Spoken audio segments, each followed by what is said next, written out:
Itália, 25 de fevereiro de 2000. Estamos percorrendo a rodovia 64, na Emília-Romana, para fazer estas imagens. Por esta estrada passaram milhares de brasileiros durante a Segunda Guerra Mundial, deslocando-se pelas várias posições aliadas, transportando mortos e feridos, atacando e se defendendo dos soldados alemães. Este é o cenário das várias histórias que serão contadas neste filme.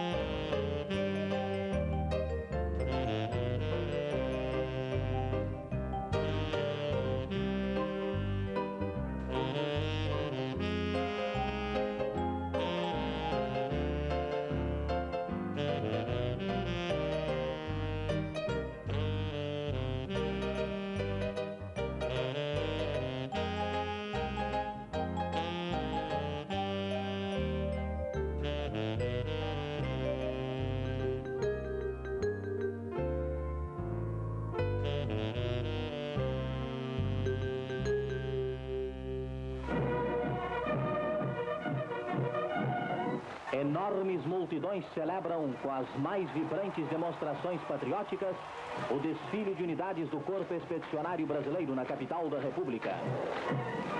Preparar combatentes capazes para uma guerra como a atual é tarefa que só os povos de grande tradição e progresso, de extraordinárias energias físicas e morais, conseguem realizar.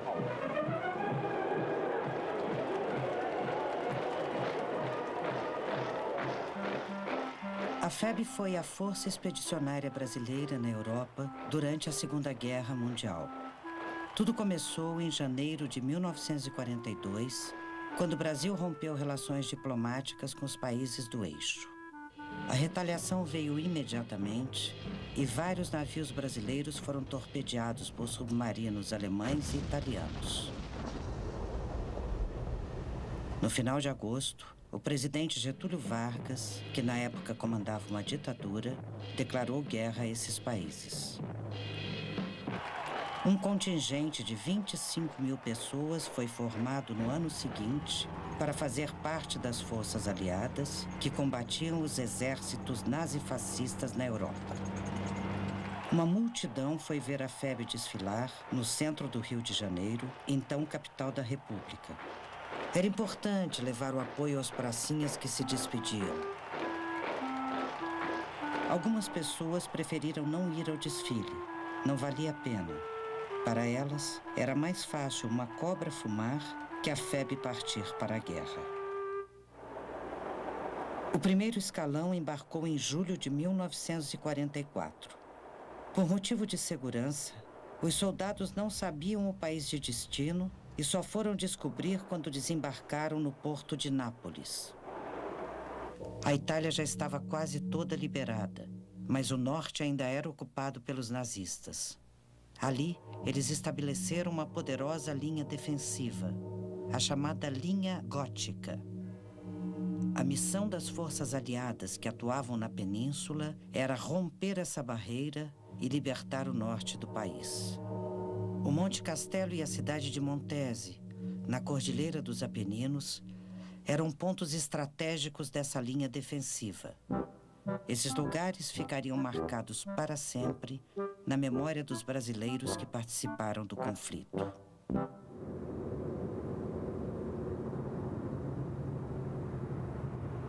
A filmagem começa aqui.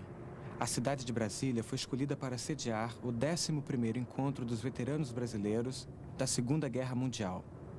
Decidimos vir do Rio de Janeiro para cá, pois esta é a nossa chance de encontrar veteranos de todo o Brasil. Neste momento, não temos um roteiro prévio. Somente uma pauta com algumas perguntas que vamos fazer a todos os personagens do filme.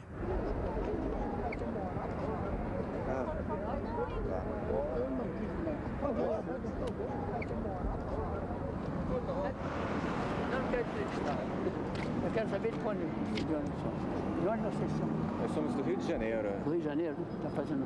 A Cobra Fumou. Estamos fazendo um documentário, A Cobra Fumou. Ah, então, ótimo, muito bom. E o senhor é da onde? Eu sou daqui de Brasília mesmo. Quer dizer, eu sou do Rio de Janeiro, sou natural do Rio de Janeiro. Sei, mas mora aqui em Brasília. Estou aqui em Brasília, moro aqui da Associação dos Veteranos aqui de Brasília. Associação de Veteranos. Foi importante para o senhor ter ido para a guerra? Olha, eu não era militar. Eu fui convocado, eu era bancário, era estudante, fui convocado, tinha que me apresentar, porque se não me apresentasse era considerado desertor. E depois eu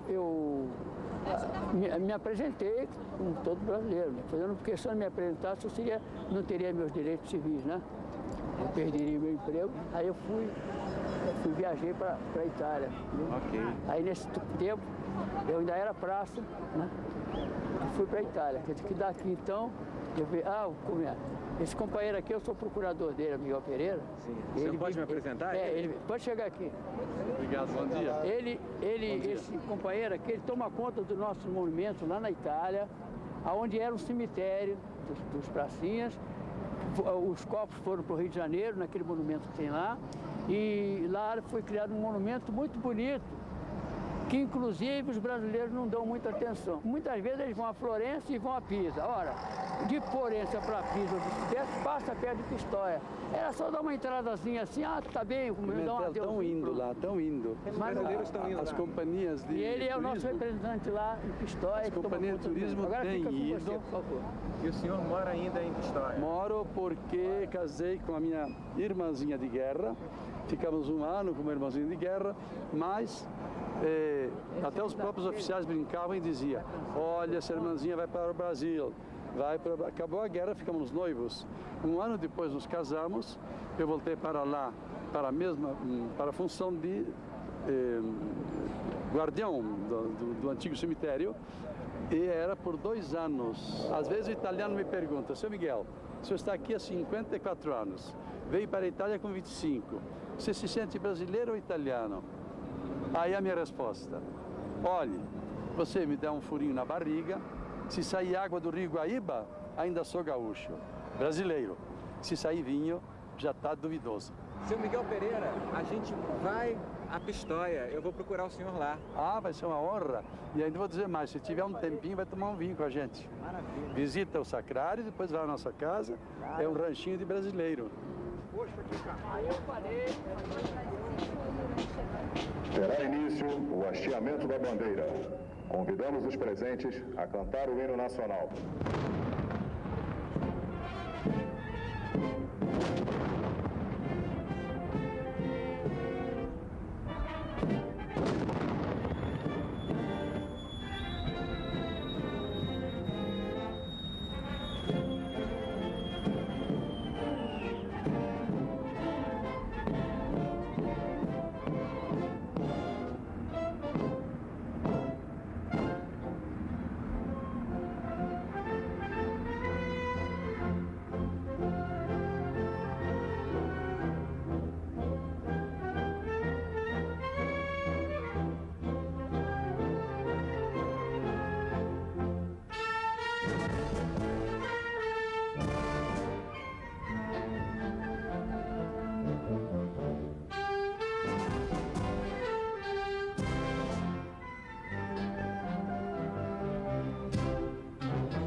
O encontro de veteranos acabará amanhã, dia 20 de novembro.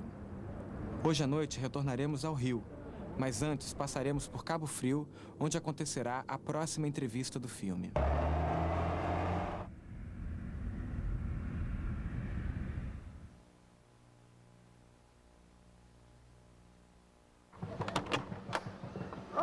Olá.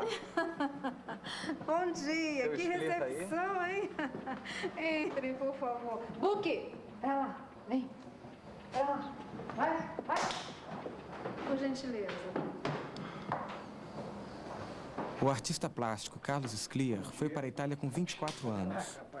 Lá, ele foi um dos cabos da artilharia da FEB. Tá bom, tudo bem? Tudo bem. Aqui vocês têm o Rubem Braga. O livro dele não tem uma crônica a meu respeito. Aqui tem Histórias de Pracinha. Do Joel Silveira. Do Joel, onde tem desenhos que ele pediu emprestado, que eu cedi.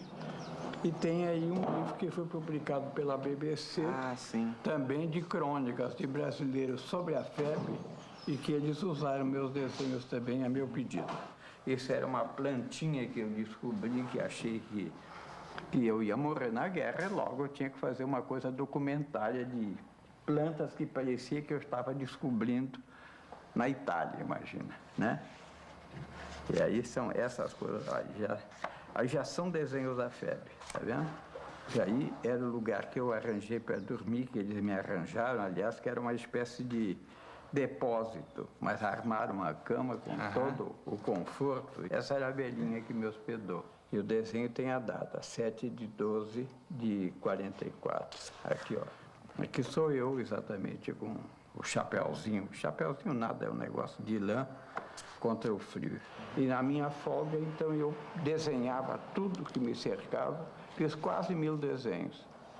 E esses desenhos, depois eu destruí a maior parte, que eram apontamentos não acabados, mas aqueles que serviam de documento eu guardei.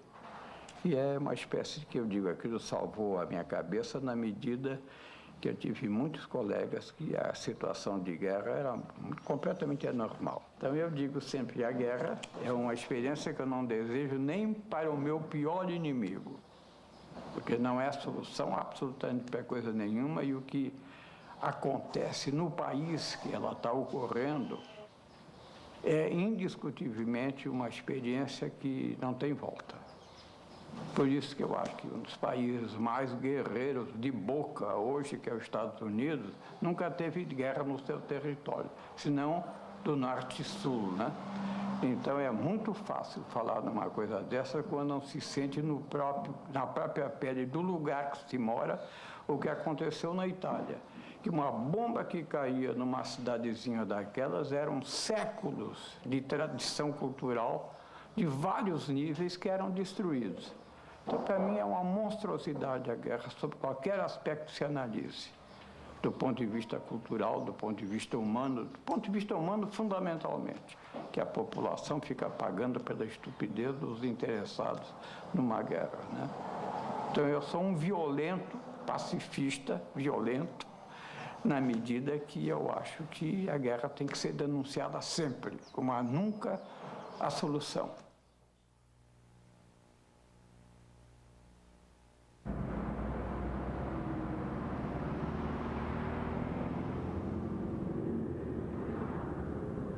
Terça-feira, 11h30 da manhã. Major Elza nos aguarda para a primeira de uma série de entrevistas que acontecerá nesta cidade. Quando eu digo que todos nós somos neuróticos, muita gente diz, eu não sou, está em pior estado porque não reconhece. Mas nós todos somos neuróticos porque vivemos um ano sob tensão nervosa. Mesmo as enfermeiras que vivem na retaguarda, os médicos que viveram na retaguarda e tudo isso, todos nós vivíamos sob tensão. Só um aviso desse, você chegar uma pessoa dizer dar um toquezinho assim para você, ó, vai haver barulho. Prepara o hospital para receber ferido. Só aí, quem é que vem? Quem, meu Deus do céu, quem será que vai morrer? Quantos vão morrer? Quantos vão ficar feridos? Você fica naquele desespero de tensão e não pode demonstrar. Não pode demonstrar, principalmente para os doentes que estão ali na enfermaria, nada disso, tem que levar tudo na brincadeira, fazendo sempre uma brincadeira com um, uma brincadeira com o outro, manter a chama. Mas por dentro, estava no desespero. Major Elza vai quase todos os anos para a Itália, onde fez amigos durante e depois da guerra. E sempre que viaja, leva consigo uma câmera. Não é exagero dizer que a vida desta ex-enfermeira da Cruz Vermelha é dedicada a manter viva a memória da Força Expedicionária. Muitas das fotos que aparecem neste filme têm uma cópia em seu acervo. Enquanto preparamos nosso equipamento, Major Elza preparou sua câmera. Ela achou prudente ter uma cópia integral da entrevista que ia dar. Eu tenho um acervo de fotografias da FEB, colhidas com os meus amigos, de cerca de 5.000 fotos. E na minha maletinha, eu tenho 1.700 slides para as projeções, para as palestras. De forma que eu tenho a possibilidade de contar a história de cada setor. Muita gente pergunta assim, mas você não esteve na linha de frente, como é que você sabe das histórias? Eu talvez saiba mais do que aquele que esteve na linha de frente mesmo. Porque ele sabe do setor que ele viveu. Eu sei de todos os setores. Por quê? Os pacientes que chegavam no hospital. O doente, quando ele chegava no hospital, ele não tinha tempo de inventar a história. Ele contava a história verdadeira. Depois ele começava a fantasiar. Mas no momento em que ele chegava, ele não tinha tempo de estar inventando história. Então, essas histórias me eram passadas. Major, qual era o tipo de ferimento mais comum? O que levava ao hospital? Era... A variedade muito grande. Muita mina. Mina que mais dava de desastre. Porque a costa, por exemplo, inteira foi toda minada.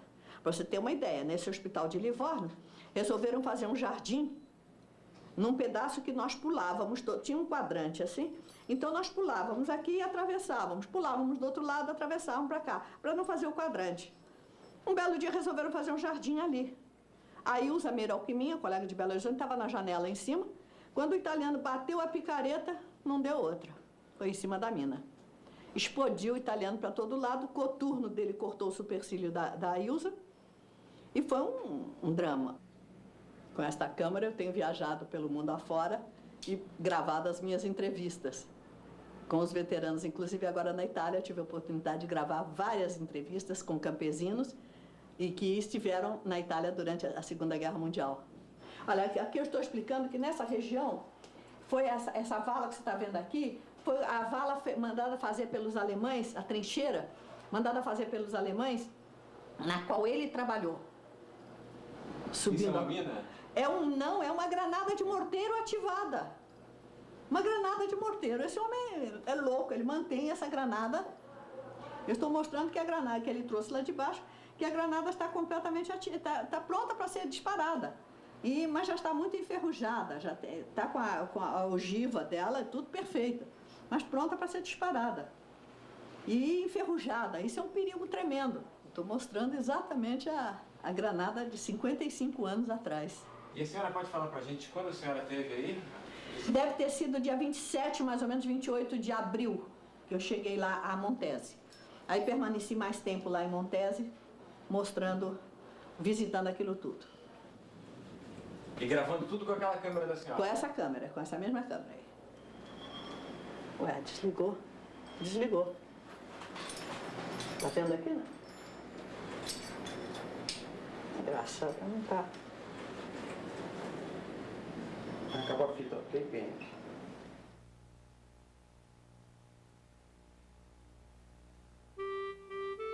A FEB reuniu gente de todas as regiões do Brasil e de todas as classes sociais. Na Itália, essa tropa miscigenada se tornou uma divisão do exército aliado, comandado pelo general americano Mark Clark. O general Mascarenhas de Moraes foi o comandante da Força Expedicionária Brasileira, que entrou em combate em setembro de 1944 e lutou até o fim da guerra em maio de 1945. Ok, podemos começar. Nesta foto, eu estou recebendo a condecoração norte-americana, a Bronze Star, a Estrela de Bronze. É uma condecoração que eles dão por feitos em combate. E essa condecoração eu recebi no quartel-general da FEB em Porretta Terme, na Itália. Quem está me condecorando é o general Bran. Bran, BR-2N, PRA-2N. O general Bran era chefe de operações do general McClark. E aqui se vê e ver o general Krittenberg, que é o comandante do 4º Corpo de Exército. Eu fui um dos primeiros brasileiros condecorados no Teatro de Operações. O Teatro de Operações do Mediterrâneo, onde nós operamos, em termos de infantaria, em termos de força terrestre, quando nós chegamos havia 23 divisões. Então nós fomos uma das 23. Eu preciso prestar atenção bem nisso, porque nós fomos, em termos de efetivos militares, pequenos. Nós éramos uma divisão. Havia 8 divisões americanas, havia 3 ou 4 divisões francesas, havia 4 ou 5 divisões inglesas. Então, esses exércitos e esses comandantes já eram homens famosos, já eram legenda. E nós chegamos novatos. Além de nós chegarmos novatos, recruta, e sem ter feito guerra há mais de 100 anos, tá? Além disso, compreendeu? Nós éramos os únicos sul-americanos, os únicos latino-americanos. Tudo isso despertava uma certa curiosidade, tá? Acho que está pronto o meu depoimento, né? É isso. É isso? Então, muito obrigado. Obrigado, senhor. Tá. Preparar para partir, como se diz no combate. Seu Manuel, como é que foi para o senhor o primeiro contato com o povo italiano? Bom, assim que nós chegamos lá, eles ficaram com medo. Que o alemão, quando chegou lá primeiro, fez veneno do brasileiro. Disse que o brasileiro comia a gente. E chegou que você vê que eu não estou falando de preto, mas é o que passou-se lá. Quando o italiano viu aquele soldado brasileiro preto assim, ele correu de medo. Que o alemão disse que o soldado comia, é um negão feio daqui. Eles têm que dar no pé, né? Mas depois foram acostumando, ficou uma família só. Mas no princípio eles tinham medo do brasileiro escuro, né? Onde foi o batismo de fogo do senhor? Mas olha, eu vou te dizer, eu sei que foi lá perto de Porreta, uma cidade lá que tem no pé de Monte Castelo. Passamos por ali e fomos mais para frente. Mas você sabe, naquele tempo eu tinha 25 anos. Hoje estou com 80, não posso gravar aquilo tudo na cabeça. E é coisa que a gente não tem, que eu não gosto de contar, que sou ex-combatente, que vi tanta miséria, tanta desgraça, que eu não gosto de dizer que sou ex-combatente. Vocês querem entrar, a gente abre a porta, vocês verem. Pode vir por aqui se quiser lá. Pode entrar. Só não deve reparar porque está ruim. Que foto é essa, seu Manuel? Isso é lá da guerra. Sou eu quando era novinho. Isso é onde, seu Manuel? Essa foto aqui é onde? Foi lá na Itália. Querida noiva, ofereço este como recordação minha no campo de batalha. Esta como prova de muito amor. Itália, 18 de março de 45. Muita saúde e felicidades do seu querido Manuel Ramos de Oliveira. Soldado número 602. Mas o senhor, o que o senhor achou quando o senhor viu a convocação? O senhor achou que era uma boa ir para a Itália? O senhor achou que ia atrapalhar a vida do senhor? Como é que foi? Não. Eu sabia que não era uma boa. Para ir para a guerra, né? Quem é que vai querer enfrentar bala aí satisfeito? Nem bandido. Não, quando eu recebi a convocação, não fiquei contente, não. Fiquei muito triste. Em sair daqui, num Brasil bom, sossegado, trabalhando para enfrentar a guerra, não. Só o maluco podia sair contente. Ou então quem tivesse gostoso. Queria ser herói, mas eu não tinha vontade de ser herói, não. Mas vale um covarde vivo de que um herói morto, sabe? Ó? Um covarde vivo é melhor do que um herói morto. É lá, muito herói lá, enterrado lá no aterro lá do Flamengo, ali na avenida. É bom falar dessa época da guerra ou não? Não, eu pra mim não me sinto feliz. Não me sinto feliz só mesmo de ver a infelicidade que eu vi. Compreende? Assim, o sujeito chegar, uma ocasião eu fui, tive um dia de dispensa lá do front, tive um dia de dispensa para ir na cidade. Aí levei cigarro, levei chocolate, levei tudo que podia levar. Aí cheguei lá na cidade, lá em Pistoia. Aí veio uns garotinhos que eles... paisano, ele põe uma cenourinha, ele chamava soldado de paisano. Depois de uma cenourinha, digo sim. Aí ele mandou ir. Chegou lá na casa, era um sobrado. Aí subimos, a mulher estava na porta e disse, depois dessa senhorinha. Aí ela mandou esperar. Aí o homem estava deitado na cama, o marido dela. Se fosse aqui no Brasil, dizia que estava tuberculoso. Branco, magro mesmo, caído mesmo, estava caído mesmo de verdade. O marido da senhora? O marido da senhora. Aí ele sentou na beira da cama, conversou com o marido, essa coisa.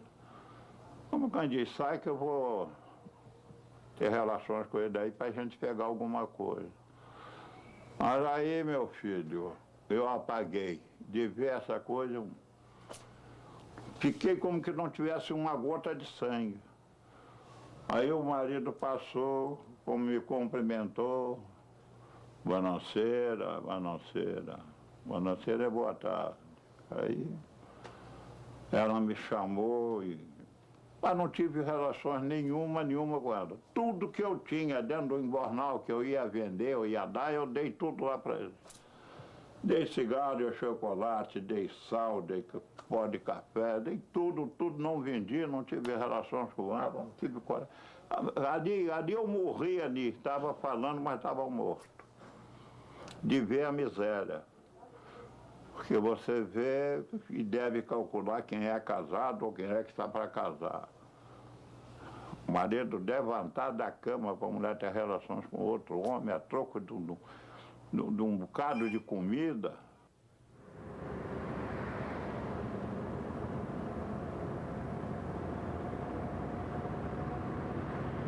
A próxima conversa será com um jornalista que foi correspondente de guerra. A entrevista está marcada para as 4 horas da tarde, mas como são ainda 2 horas, estamos negociando a possibilidade de adiantarmos nossa chegada.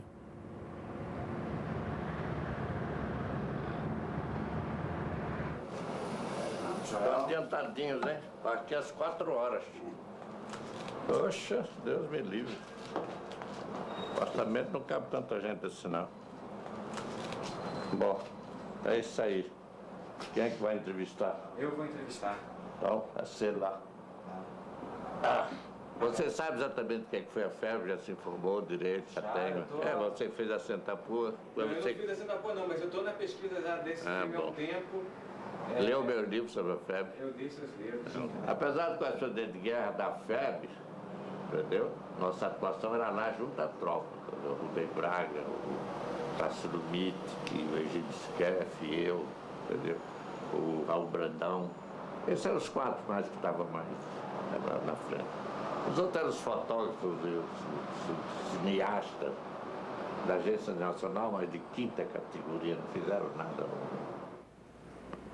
Joel, como é que era o clima nas redações aqui no Brasil quando viu que a cobra ia fumar? Os repórteres queriam ir, você estava... mas não tem a menor dúvida. Todo mundo queria ir, porque a guerra em si é um desastre, a barbaridade, coisa, mas, sob o ponto de vista da carreira do jornalista, não tem dúvida que é a grande aventura. Talvez o ponto alto, né? Principalmente naquele tempo que era a última guerra convencional e a última guerra justa, que era uma guerra que estava se lutando contra uma aberração, era o nazifascismo, né? Que a pessoa queria participar daquilo. Joel, você estava lá na rendição dos alemães no dia 29 de abril. Como é que foi? Foi para mim o dia mais terrível da febre. Foi um dia horroroso, não acabava nunca, eu não aguentava. Estava de pé e vintinho até aqui para não dormir, porque deu tudo naquele dia. Primeira rendição da 148ª Divisão, que eu tenho que cobrir, era um fato fantástico, uma divisão inteira se render aos brasileiros, né? 14.000 alemães, 14.624 alemães. Esse mesmo dia o Mussolini está sendo espetado lá no Piazzale Oneto. Eu tinha que ir para Milão, voltar para lá, depois ir a Verona, onde estava o Roberto Boavista, para fazer a censura, para depois voltar e passar. Era uma coisa de ir para lá e para cá, para lá e para cá. Os 14.624 soldados da 148ª Divisão Alemã se renderam às tropas brasileiras no dia 29 de abril de 1945. O episódio se iniciou 2 dias antes, quando os alemães, que se dirigiam para o extremo norte da Itália, foram cercados pelo esquadrão de reconhecimento do capitão Plínio Pitaluga na cidade de Fornovo. Após um dia de combate, a divisão entregou as armas. A decisão contrariava as ordens do alto comando nazista de que o soldado que se rendesse teria sua família severamente punida na Alemanha. Mas não havia outro jeito. Sem abastecimento e munição, o general Otto Fretter Pico aceitou a rendição incondicional. Mesmo derrotados, muitos desses soldados estavam sorrindo aliviados. Para eles, a guerra acabava ali. Estas imagens do ritual da rendição são do fotógrafo americano Alan Fisher e do brasileiro Tassilo Mitschke, correspondente da Agência Nacional. Os repórteres Rubem Braga, à direita de bigode, e Joel Silveira, aqui no centro da foto, cobriram o acontecimento para a imprensa brasileira. Você estava pensando em fazer algo assim? Isso fica meio ridículo, não fica não, né? Não. Eu acho, sinceramente. Não vamos fazer isso, não. Não, só comentar a foto, Joel. Essa foto é tão importante. É importante, você fotografa aqui a foto só. Estou eu aqui, tem um soldado aí, que eu não sei quem é, o Fred Pico. Não, parece que eu ganhei a guerra sozinho. Fotografe só uma coisa. Parece que eu estou mostrando troféu de guerra. Estava lá porque era a minha obrigação. Pitaluga vai mostrar, vai para pronto, tá tudo bem, mas ele participou, ele era soldado. Vamos sentando aí, vamos tomando conta aí do negócio. Sábado, 9h da manhã. O general Plínio Pitaluga, de 92 anos, nos recebe em seu apartamento em Copacabana. Por conta de sua atuação no episódio da rendição de Fornovo, no final de abril de 1945, Pitaluga é tratado como herói por muitos ex-combatentes. Eu não sou herói. Nunca fui herói, nem serei herói. Tá. Quem é herói? Hein? Quem é herói? Herói que morreu. Esse é herói. Ah, herói é diferente. Eu não fui herói. Fui um combatente normal, tá? Tranquilo, tá? Seguro. A preocupação nossa era fazer os homens voltarem para a guerra. Do meu esquadrão de 200 homens, morreram somente 4. Em combate 2, outros 2 acidentes de automóvel. Então eu soube conduzir meus homens dentro das minhas missões e nas minhas preocupações, na minha disciplina e de responsabilidade de trazer de volta as suas mães, as suas noivas, os seus maridos. Eu também. E pequenas lembranças aí, viu? Divisão blindada que teve conosco lá, apoiando a divisão blindada americana. E coisas de general velho, né? Neste mesmo dia, o general Plínio Pitaluga nos deu o contato de Dona Miranda, uma italiana que se casou com um soldado brasileiro durante a guerra. A senhora pode se apresentar para essa câmera aqui? Pois não. Meu nome é Miranda, primeiro nome, Bonani. Sou italiana, casada com um brasileiro, há mais de 50 anos. Casei durante a guerra. Como é que foi o casamento com o seu Arnaldo? Arnaldo, naturalmente, como militar, tinha que ter autorização para casar na Itália. Ele foi pedir essa autorização Então a resposta que veio foi gozadíssima. É proibido casar com o inimigo. Eu achei muito esquisito aquilo, de eu ser considerada uma inimiga. Na realidade, o italiano não era inimigo do brasileiro, porque naquelas alturas eram aliados até. Mas isso foi superado, depois ele fez outros pedidos e tal. Tanto é que casaram, se eu não me engano, 400 moças. Não, talvez seja demais. 200, por aí. Casaram muitas, e todas elas eram italianas casadas com brasileiros, né? Dona Miranda, como é que chegou para a senhora a notícia do final da guerra? Bom, eu estava na região onde tinha passado realmente a guerra, onde estava tudo destruído, onde as pessoas não encontravam mais as coisas, não encontravam mais as casas, não encontravam as pessoas. Então, não foi aquela euforia que a gente viu até em filmes, quando chegavam os libertadores, todo mundo... Não havia espaço para isso. A gente estava lá no meio dos destroços da guerra, num lugar que tinha sido praticamente destruído completamente pelos bombardeios, pelas lutas, pelas guerrilhas, por tudo. Mas foi um alívio, claro.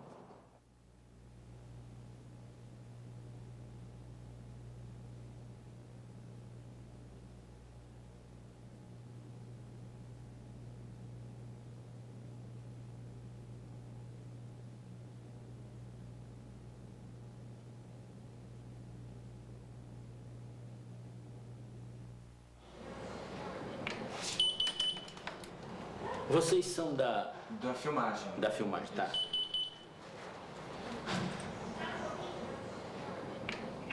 Alô, coronel? O pessoal da filmagem vai subir, coronel. De nada. Pode subir. 501 esse elevador aí. Posso usar a imagem do senhor nesse filme sobre o Coronel Sérgio? Pode. Ok. Tá. Nossa, a pontualidade é britânica. Vamos entrando, segura aqui. Não, segura aqui. Bom dia. Nossa Senhora da Luz Elétrica. Como é que faz? Tudo bem? Começou aqui agora? Estamos fazendo uma primeira abordagem. Tudo bem. Coronel Sérgio foi um dos primeiros personagens contactados pela produção do filme. Ele foi para a Itália com 20 anos, ocupando o posto de tenente. Essa fotografia aqui foi uma pena. Durante a guerra, no Domingo de Ramos, que eu desci junto com alguns soldados para a missa no povoadozinho embaixo da posição. Todos que estão aqui morreram, menos eu. Aí está o sargento Rânio, o sargento Nilo e 2 cabos. Essa fotografia aqui é sério, uma pena que... Isso foi na zona de Zerrel, está até apagado, que pena. Eu escrevia... Era o meu pelotão antes do ataque a Montese. Nos intervalos de artilharia, tiramos essa fotografia. Aqui tem um bando de gente também que morreu nesse combate.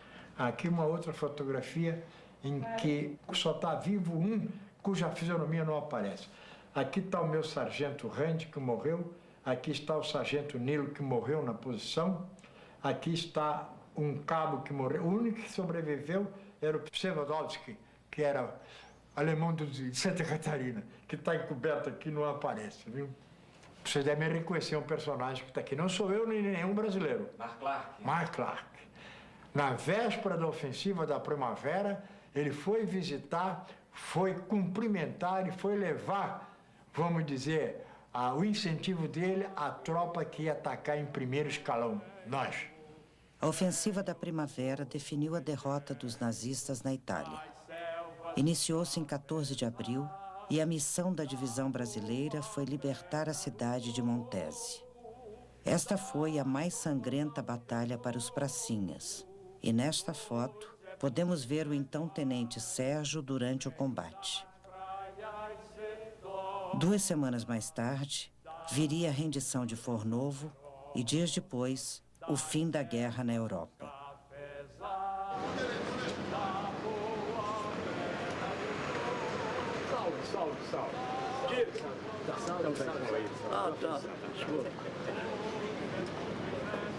Segunda-feira, 4 horas da tarde. Este que vai à direita de quadro é João Viana e do seu lado Candinho. Os dois veteranos ficaram de dar seus depoimentos no Museu da FEB, que fica na Casa da FEB, na Rua das Marrecas, centro da cidade. Nelson, vem aqui. Oi.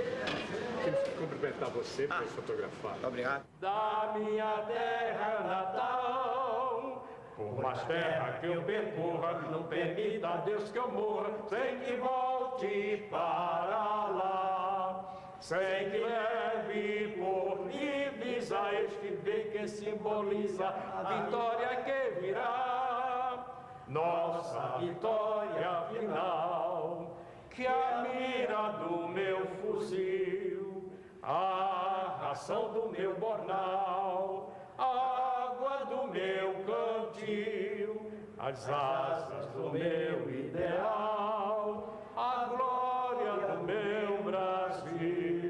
Eu passei um inverno muito rigoroso, que os companheiros aqui passaram, eu acho que eu passei bem mais, no caso, na posição do inverno que eu fiquei. O GC ficou no tempo assim, temos que cavar um buraco e escondemos dentro daquele buraco, vazando água, minando a neve, essa coisa toda.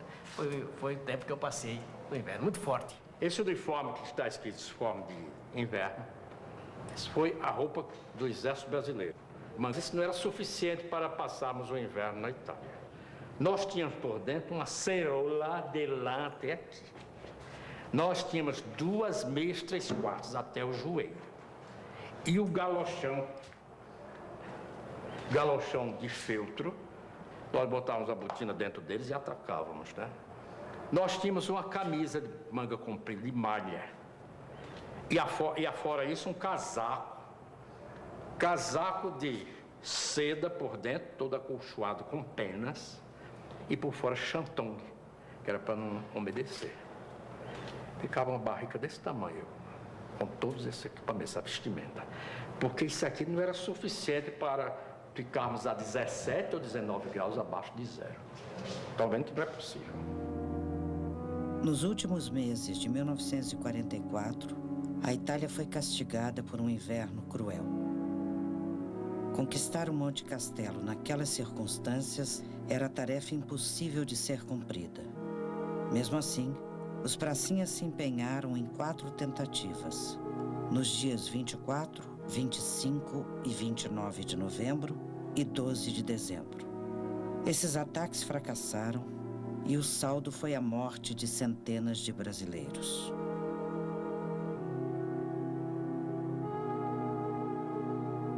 O Monte Castelo só foi conquistado em fevereiro de 1945, quando a FEB pôde contar com o apoio da aviação brasileira e da 10ª Divisão de Montanha Americana. Das tentativas anteriores, restou o trauma. Naquele dia eu disse, pô, não vai escapar ninguém, quer dizer, inclusive eu. É onde eu vi a maior parte dos companheiros tombarem mortos e feridos. Foi no dia 12 de dezembro, o segundo ataque que o Regimento Sampaio investiu ao Monte Castelo. Nesse dia eu não dei nada pela minha vida e nem estava dando pela vida dos outros companheiros, como eu vi muitos tombarem perto de mim assim. Quer dizer, então eu acho que o dia 12 de dezembro para mim foi um dos piores dias e horas na hora do avanço do Monte Castelo. O terceiro ataque ao Monte Castelo, 12 de dezembro de 44, eu estava com a metralhadora .30 e os alemães atiraram muito na posição onde eu estava. Uma granada caiu a 3 metros da minha trincheira. O meu atirador ficou surdo a tarde e a noite toda. Eu senti gosto de sangue na garganta, porque não era preciso ser atingido pelo estilhaço da granada, bastava o deslocamento de ar da granada. Em combates seguintes, nós tivemos um colega, cabo, lá de Campina Grande, que ficou desacordado enquanto estava no chão, saindo sangue pelas narinas. Não estava ferido, só com o deslocamento do ar da granada.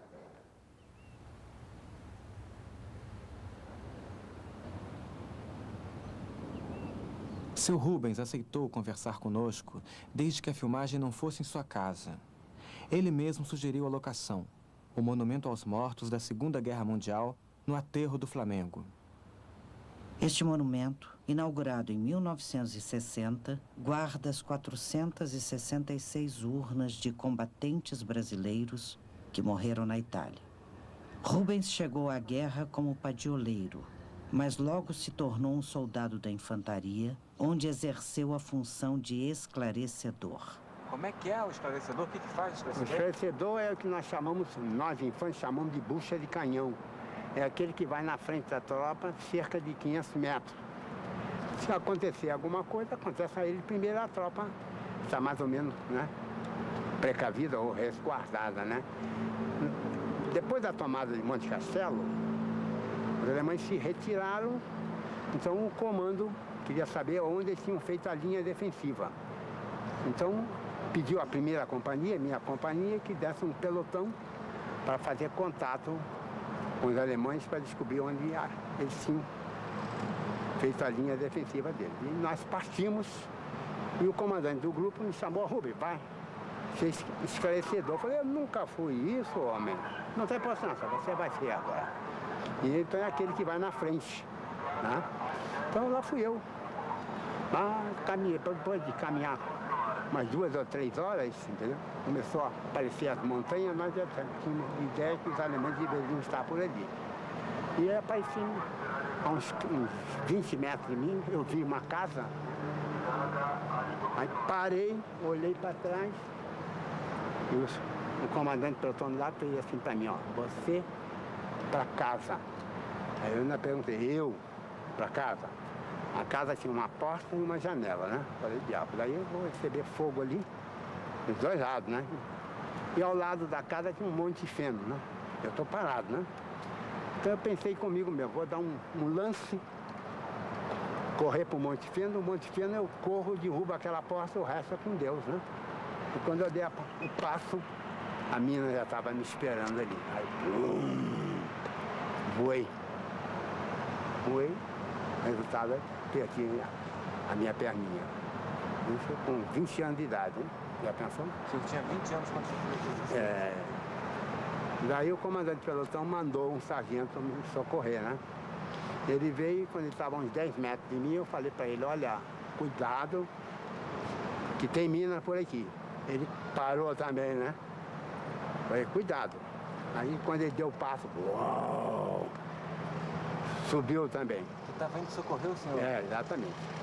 Daí esse comandante do pelotão, um camarada tipo Max Wolff, né?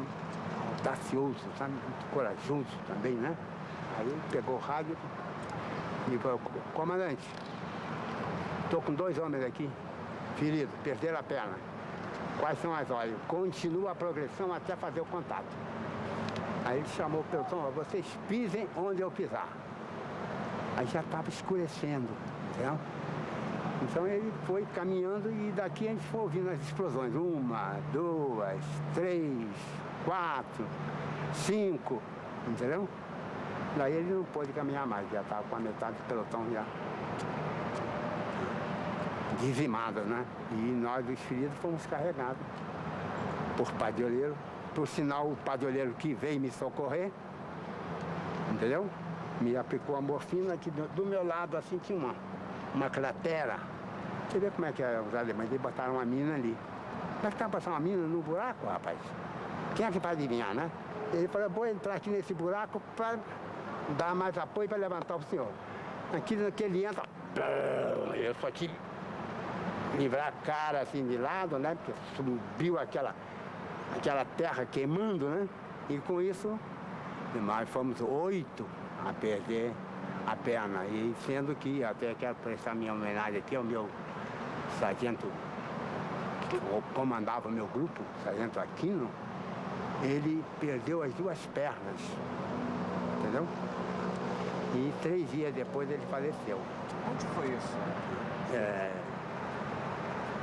Isso foi no dia 6 de março de 1945. E a localidade tinha o nome de Vergato. Isso aconteceu em Vergato? Vergato. E era onde os alemães tinham estabelecido a linha defensiva deles. Isso no dia 6 de março. Eu não esqueço que foi a data que eu perdi a minha perninha, né? entendeu?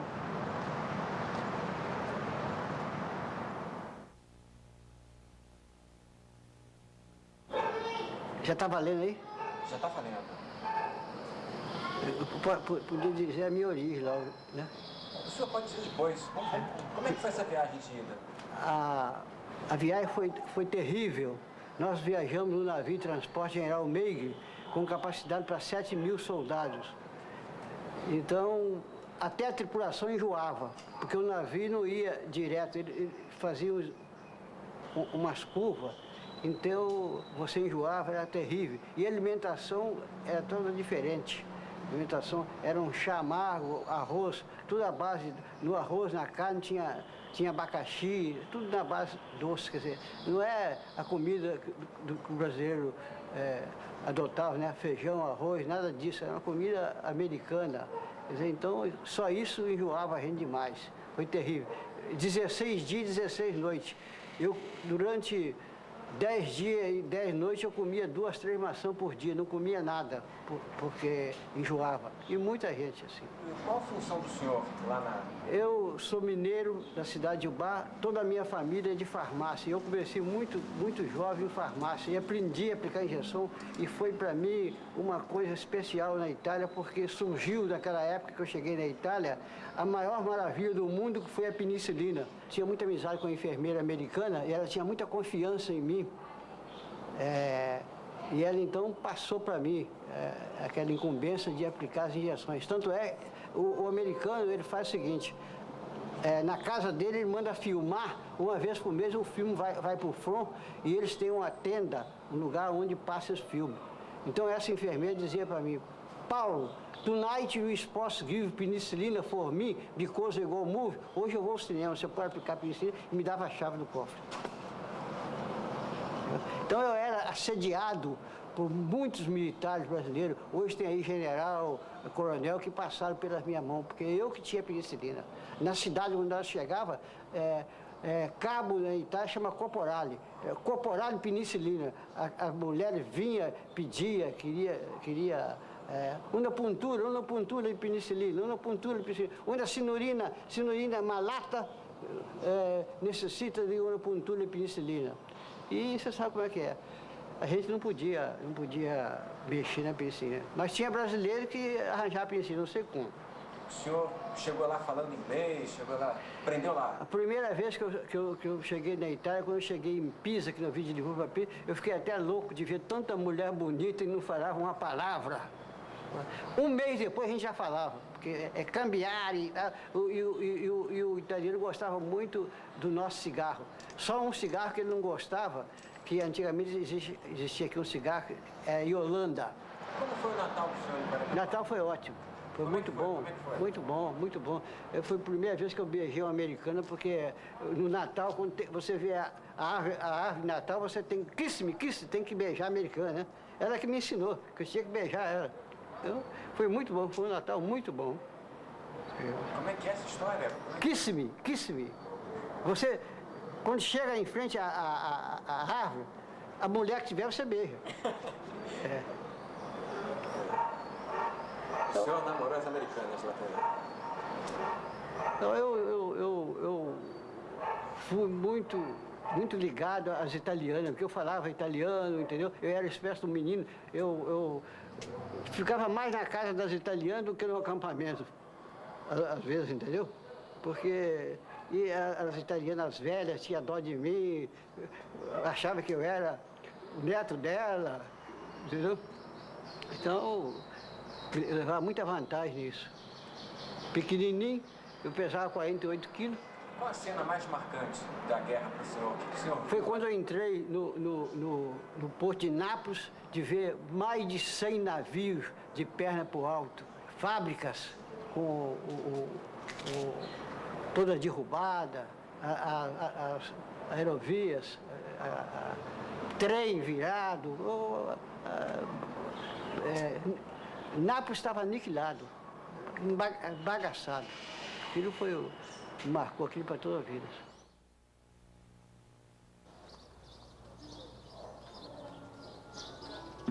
Moisés, próximo personagem desta história, vive aqui no conjunto habitacional dos ex-combatentes em Benfica, zona norte da cidade do Rio de Janeiro. Ele combinou de nos contar a sua experiência como motorista de tanque durante a campanha na Itália. Outros ex-combatentes, também moradores aqui do conjunto e que foram contactados pela produção, não confirmaram a presença na filmagem de hoje. Seu Moisés? Sou eu mesmo. Oi, eu sou o Vinícius. Como vai? Satisfação. Vamos entrar. Sabe o que eu estava pensando, seu Moisés? Da gente fazer uma conversa, um bate-papo por aqui mesmo. Mais amplo, né? Não é melhor? Campo é melhor mesmo. Né? Deixa eu me botar uma camisa para recebê-los melhor. Tá ok. Aqui foi sem protocolo. Tá bom. Este conjunto foi construído no governo Juscelino Kubitschek. O presidente fez a promessa de dar moradia aos soldados da campanha brasileira na Itália após a visita que fez ao cemitério dos Pracinhas em Pistoia. Moisés é um dos poucos moradores que estão aqui desde a inauguração em 1957. O conjunto é habitado por familiares de ex-combatentes, alguns remanescentes da guerra e por gente que não tem nenhuma ligação com essa história.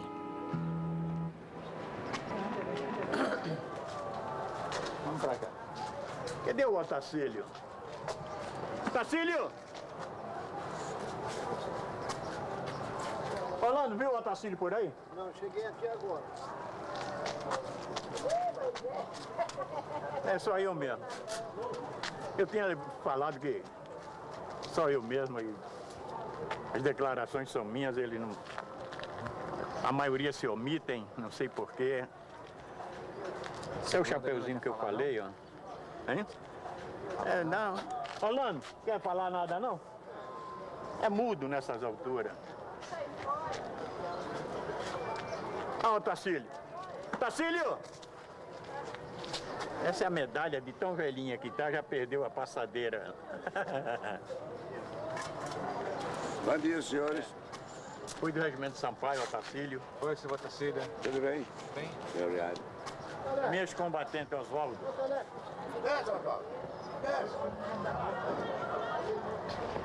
O seu João também é combatente, foi de Sampaio. Eles estão fazendo um filme, A Cobra Fumou, a respeito da nossa permanência lá na Itália. Ah, sim. Nós passamos lá, não foi brincadeira. Se não matasse, morria.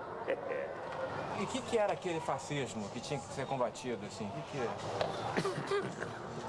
Eu não posso explicar porque não tenho conhecimento nenhum do que era o fascismo. Eu sei que era uma coluna alemã, né? Agia em todo o território, com radiotransmissões, com sabotagem, com tudo. Eu não sei. A nossa missão foi só embarcar e desembarcar e voltar.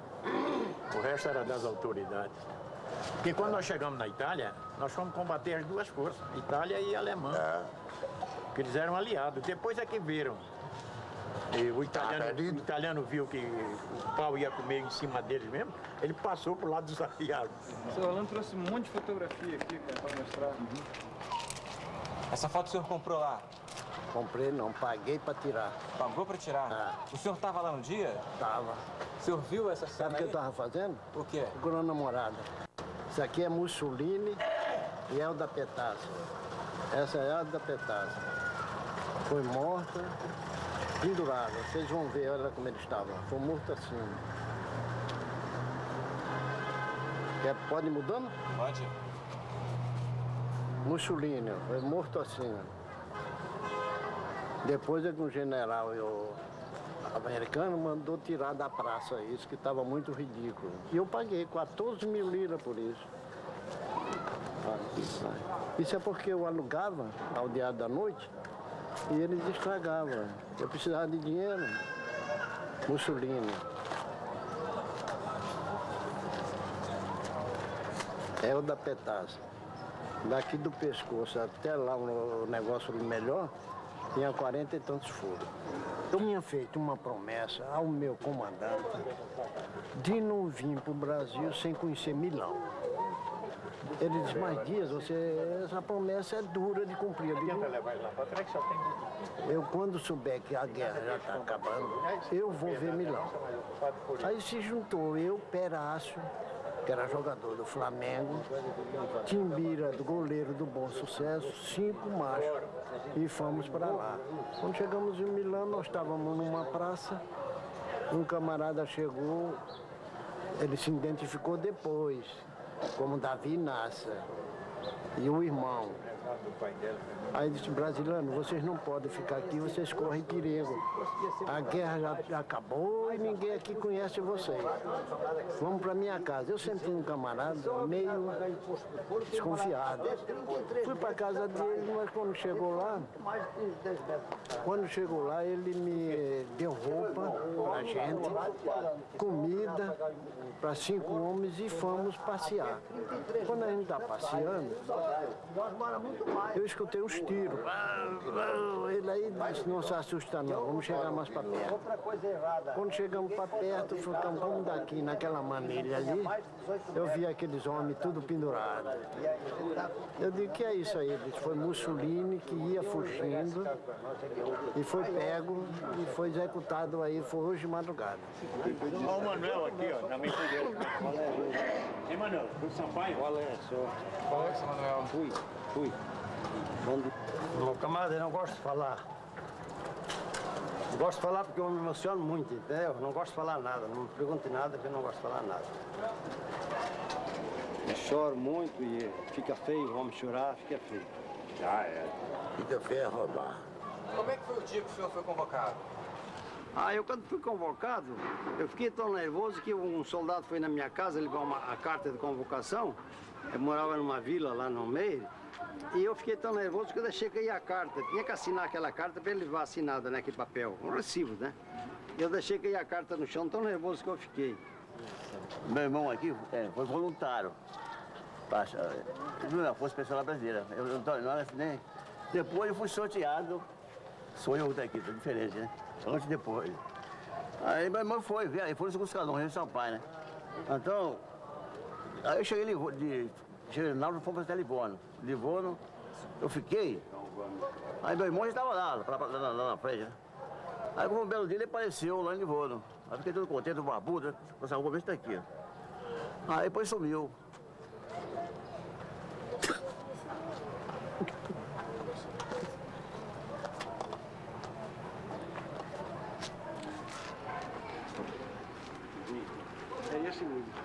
Nosso estado de mineiro é isso. Mas nós estamos numa sensibilidade muito grande que não pode explorar muito profundo. Que vem. Foi fácil aprender a falar italiano lá para... Tem pronúncias italianas que se assemelham ao espanhol, se assemelham ao português. Mas foi muito duro. Porque o italiano chamava a gente de paisano e a gente achava que estava desmerecendo a situação de militar.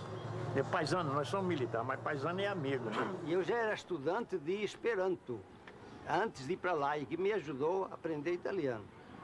Eu sou fã do Esperanto. Sabe o que é o Esperanto? Sou fã do Esperanto, é a língua internacional. O senhor veio de fora? Eu estive em Portugal há 18 anos.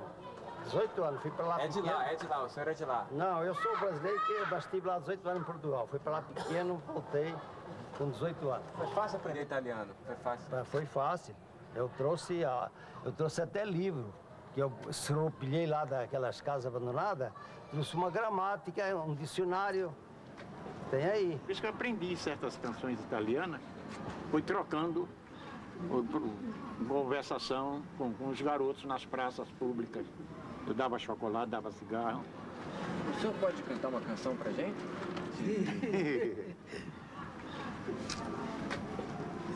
Peraí, deixa eu ver se eu me lembro. Firenze, essa noite sei belo, sou manto di estrelle, lontano nel cuore l'amore, se falo di amore. Firenze sei tanta poesia, perché vita mia eterna nel cuore. Firenze sei tanto sbagliato perché riscordato eterno razioni. Sull'arno di argento si specchia o firmamento. Zio noi sospiram tanto se perde lontano. Dorme Firenze, sotto teu raggio della luna, mas dentro nel balcone veio uma Madonna Bruna. É isso aí. A gente aprendia assim, dando chocolate, cigarro. Aprendia com as crianças? Com as crianças, né? Porque o melhor meio de informação é idoso e criança, né? Quem quiser apanhar uma informação, é só agradar um velho e uma criança que... Isso faz parte do catecismo do militar no campo de batalha, né? Quem contou para o senhor essa notícia boa do final da guerra? Quem é que veio? A notícia boa é aquele boato que corre, boato grande, porque a gente é uma tropa que estava ali. Estamos ali esperando ordem para avançar, né? Mas depois veio a ordem que não avançar mais, que ia recuar, né? E então, num dia, acho que de maio, né? Quando acabou a guerra? Foi em maio, né? No dia 8 de maio, eu me encontrava numa cidade italiana por nome de Prato, próximo a Firenze. E eu disse que os tanques operaram pouco na Itália, no sul da Itália, por ser um terreno acidentado. Então me mandaram para a Companhia de Manutenção Americana em Prato.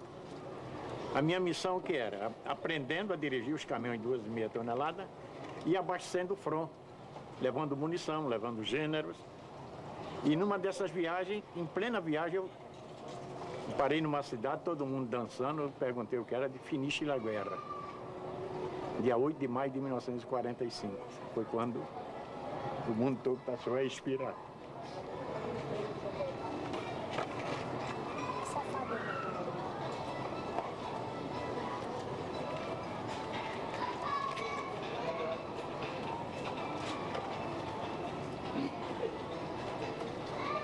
Foi a felicidade. Muito grande, né? Muito grande. O mundo todo, né?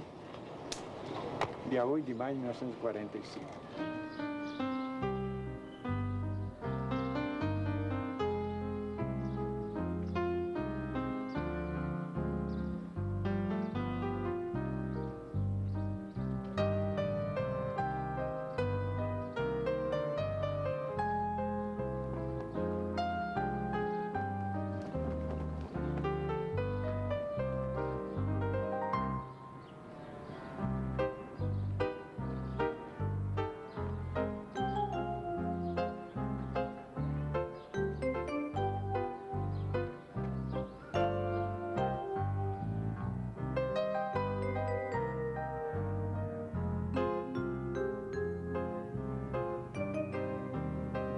21 de fevereiro de 2000, primeiro dia de filmagem na Itália e data da conquista de Monte Castelo. Esta coincidência foi planejada. Neste carro, aí da frente, vai Miguel Pereira, que conhecemos no Encontro dos Veteranos em Brasília, em novembro do ano passado. Ele está nos conduzindo a Betaia, um lugarejo próximo ao Monte Castelo.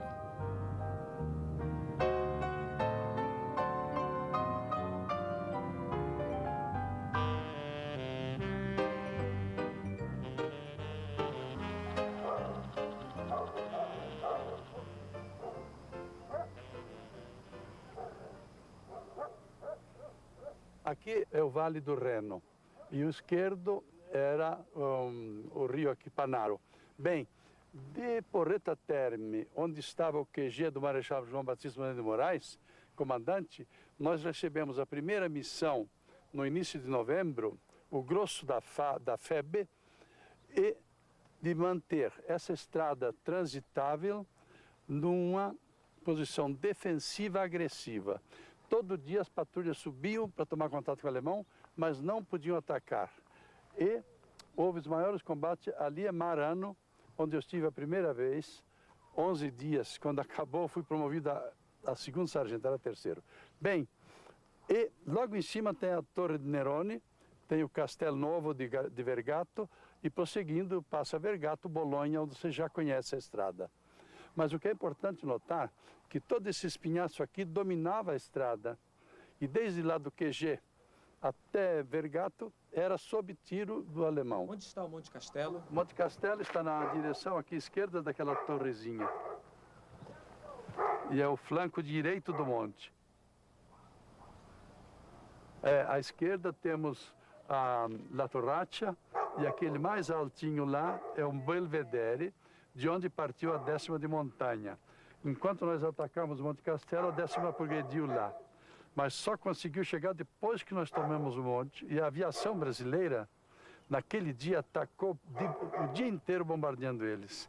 A gente via, dali da minha posição, o avião desaparecia lá e atirava e tal. Voltava, mergulhava, saia outro, continuamente. Eles não esperavam do assalto dos aviões naquele dia. Foi um ajutório enorme. E aqui embaixo estava tudo cheio de artilharia, largando bala em cima. Era um verdadeiro terremoto. Infelizmente.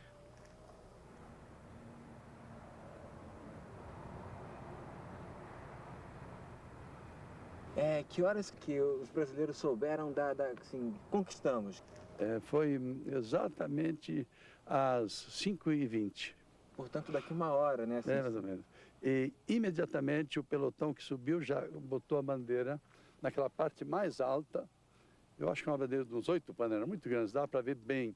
E foi muito filmada, aí todo mundo filmou a bandeira. E era um ponto de honra nosso naquele dia tomar Monte Castelo, E estavam todos os batalhões preparados, um subiu, o outro ficava de reserva, não foi necessária, porque eles contra-atacavam. E uma coisa importante, eles ficaram senhores de Monte Castelo, mas eles continuaram atirando, Ainda durou 22, 23 e 24, caindo bomba e a turma ferrada lá em cima. E só depois é que terminou de cair o resto, e aí então eles despencaram. E aí veio a ordem de retirar já os mesmos combatentes, trouxeram os feridos graves, e aqui tinha 12 mortos. E estava escrito tinha no papel onde é que estavam, mas faltava gente, eu me ofereci. O coronel não queria que eu viesse. Miguel, você é um telegrafista, não tem que ir no... Ele disse, mas eu sei onde estão os mortos. Como é que você sabe? Porque eu vi. Então vai. Você quer ir? Vá, vim. Quando eu cheguei, vi um monte dos mortos. Ih, parece uma bandeira de morte. Fiquei com uma coisa calada no coração. E naquele momento eu prometi, alguém vai cuidar desses mortos. E foi um dos motivos por qual eu fiquei na história. Prometi e fiquei. Eu pensei que ia ficar um ano, fiquei 55, hoje é 55. Desculpe, mas vocês me chamam à memória, eles, os meus companheiros eram assim, eu era também assim. Eu tinha 26 anos, 25, tinha moço de 20 anos, rapaz de 19 anos, nem é bom falar. E morreram 465, sem contar mais de 3.500 feridos. Porque quando a gente fala que só essa batalha aqui tiveram aproximadamente 100 mortos, como também a de Montese, aproximadamente 100 mortos, com a diferença. Aqui foi em 5 meses e teve milhares de feridos. Lá foi em 24 horas e teve a mesma coisa, milhares de feridos e quase 100 mortos também. São duas coisas que estão equiparadas. Quer dizer que esse Monte Castelo era um ponto de honra para nós combatentes conquistar. Eu acho que naquele dia morria até o último homem, mas caiu. E de fato ficou um monte. O que tinha de ambulância com os feridos não dá para contar.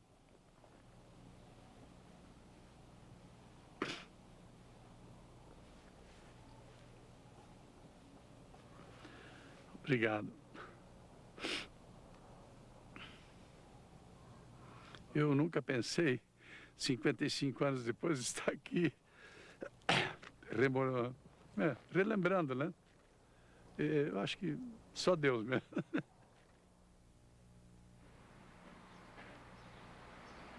Volevo farvi... Quando ho detto che mia sorella ha partorito con il dottore brasiliano, eccetera, in quella casa lì, qui, no? Quella Sotto? Sotto, piano terra, perché a piano terra allora c'era le cantine, la paglia praticamente. Mio nipote è nato come Cristo. Là. Andiamo su. Miranda Bonani, a italiana que entrevistamos na primeira etapa de filmagem no Brasil, deu o contato de alguns guerrilheiros que lutaram com os pracinhas durante a campanha. Pietro Moruzzi foi um deles.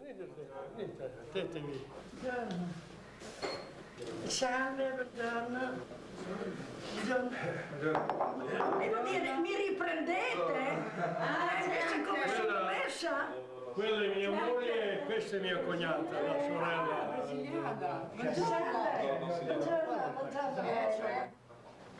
Io vorrei che lei mostrasse questa foto per la telecamera. Dunque, questa foto è la foto ricordo di quando consegniamo le armi agli americani. Finimmo il nostro periodo di lotta partigiana e dopo io poi da qua fui aggregato alla Quinta Armata Americana assieme ai brasiliani, perché i brasiliani erano aggregati alla Quinta Armata Americana, che andammo fino alla fine della guerra.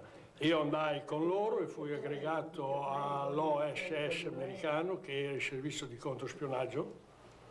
E il nostro servizio era di ripassare le linee e tornare, andare. Ci andò bene e oggi la possiamo raccontare, però è stata una vita molto dura. E lei in questa fotografia dov'è? Questo c'ha a Lizzano in Belvedere. E lei? Io sono qui. Avevo 17 anni, fui preso a Porretta, mi portarono a Modena, mi inviano Nontolana, le caserme rosse, quelle sono cose che non mi dimentico. E ci stavano portando non lo so dove, riuscimmo a scappare, a venire via, arrivai a casa, stetti 3 mesi nascosto, qua, non qua, su cima a quelle colline lì, e poi dopo non si faceva più perché cominciarono a guardare i fascisti, i tedeschi, insomma, a cercare questa gente allora riuscì ad andare in montagna, andai nei partigiani. Grazie.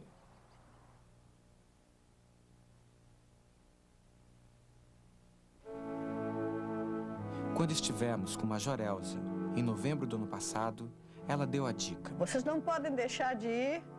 A Torre de Nerone está destruída, só tem a base e já não dá para ver mais nada. Mas é um ponto interessante de alcançar. Se vocês entrarem em contato com Giovanni Sulla, ele vai orientar vocês os pontos interessantes de vocês verem. Embora seja um jovem que não era nem nascido na época da guerra, ele é um estudioso e é um pesquisador.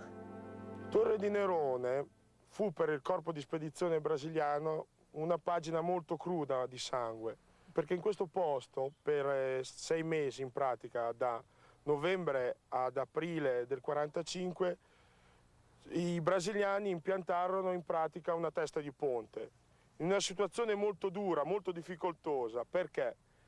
Perché sia da questo lato che di fronte che dall'altro lato c'erano grosse postazioni tedesche. In pratica i brasiliani tenevano un piccolissimo settore del crinale, solamente 300 metri. Era molto difficoltoso far arrivare rifornimenti e portare via i feriti. L'importanza tattica e strategica di questo posto è perché da qua riuscivano a controllare tutta la valle della Neva e avevano le spalle coperte per la valle del Reno. Aspetta il mio ok.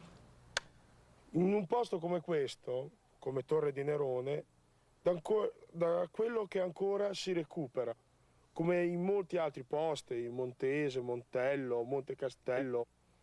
Qui ho alcuni esempi di quello che ancora il campo di battaglia ci fa trovare. Bombe a mano per i combattimenti ravvicinati o per le conquiste dei bunker. Questa è la tipica ananas di produzione americana. Pistole, caricatori di mitragliatrice Thompson. Veniamo alla parte più terribile che ho una guerra. Questa è la bomba da 81 mm tedesca che causò insieme alla Lurdigna e alle mine le maggiori perdite nelle file dei Pracinhas brasiliani. E qui vediamo a un piastrino di un soldato brasiliano. Da notizie che ho ricevuto da Pistoia, da parte di Miguel Pereira, non risulta nell'elenco dei morti. Molto probabilmente l'ha perso durante un combattimento.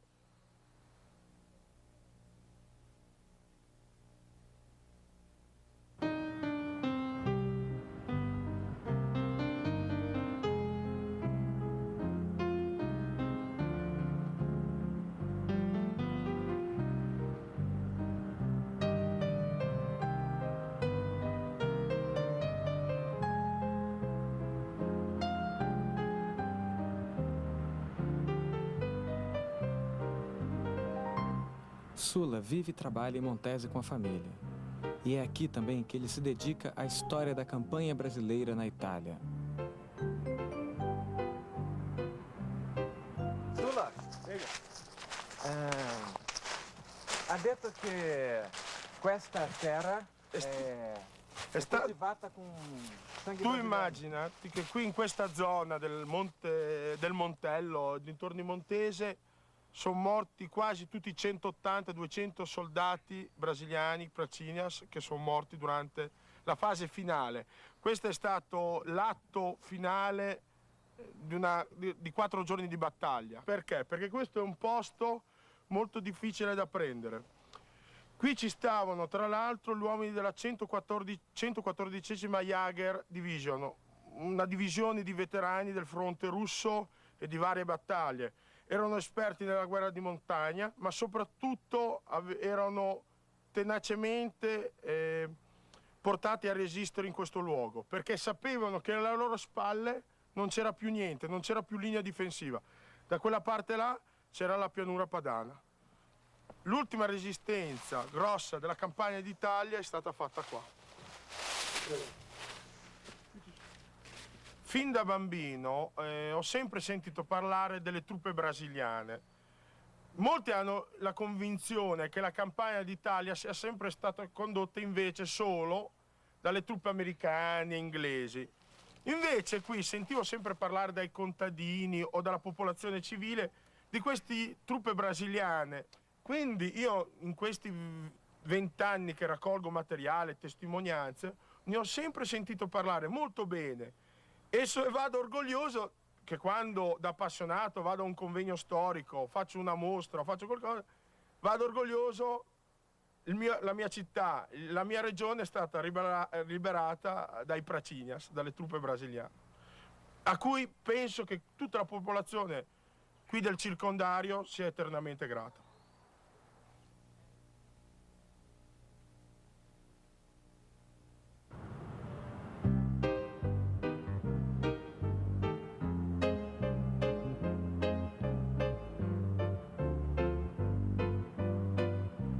Hoje é o nosso último dia de filmagem. Estamos indo conhecer o Monumento dos Pracinhas na cidade de Pistoia, onde o veterano Miguel Pereira nos aguarda. Há um outro caminho, mais curto e rápido, mas optamos pela Estrada 64 para fazer estas imagens. Este é o cenário das várias histórias que foram contadas neste filme.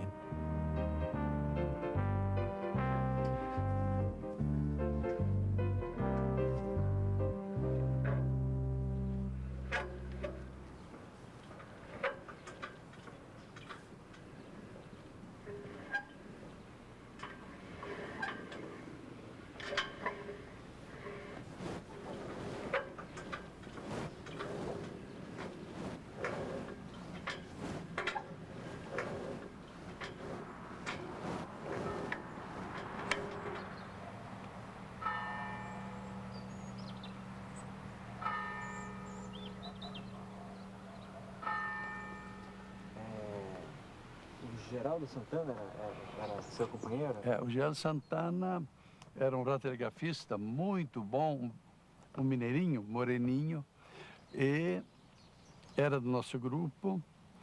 E uma coisa penosa, ele trabalhava no QG em Porreta, onde caía muita bomba, e não queria sair dali porque estava esperando do Brasil, que a mulher tinha ficado grávida, estava para ter uma criança. E ele, na véspera quase do nascimento da criança, levou um tiro de canhão e morreu. Não chegou a ver o nascimento da filha. Max Wolf foi um grande herói lá, desculpe, lá de perto de Montese. Quando estavam preparando o ataque de Montese, ele saía nas patrulhas, ele sempre era voluntário para as patrulhas. E um dado dia acertaram, mas ele ficou até, foi recuperado depois. Quando ele atravessava um cercado de arame de espinho, já feito pelo americano, pelo alemão, para atrapalhar a progressão, quando ele estava se preparando para passar, morreu.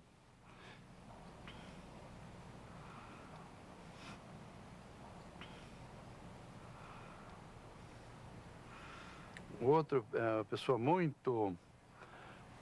Foi um grande radiotelegrafista conosco, o Assad Feres. Está na letra A. Aqui. Era um segundo sargento. Eu fui chamado para onde ele faleceu. Ele foi atingido nos primeiros dias da guerra. Era um sujeito muito valente, porque a gente tinha instrução para quando caísse um tiro, deitar o chão. Não, tem que acertar aqui, não deitar. Eu digo, Assad, você vai morrer, meu filho? Não, está atirando? Ó, estou aqui. Terminou morrendo mesmo.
São 4h30 da tarde e estamos indo em direção a Bolonha. De lá, retornaremos ao Brasil. Temos 80 horas de material filmado, com as inúmeras histórias que nos foram contadas, e uma infinidade de caminhos a seguir para fazer um filme.